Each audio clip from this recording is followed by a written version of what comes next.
Malachi. You know, when she said that, I think I got it, but then I forgot. Malachi. Yes, sir.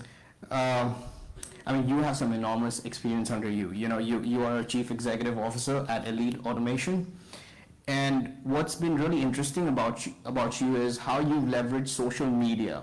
How important is it to now have a social media presence? You know, for companies, for organizations, you know, the young talent, all of us are in social media.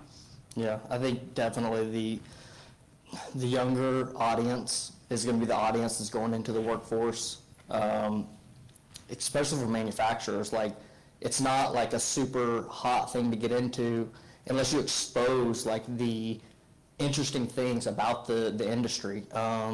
We're slightly lucky as a company to do a lot of different things. So we're doing mechanical engineering, we're doing electrical engineering, we're doing programming, and a lot of these big manufacturers offer that as well, but they have to be able to bring that to light and show that to the younger audience coming in.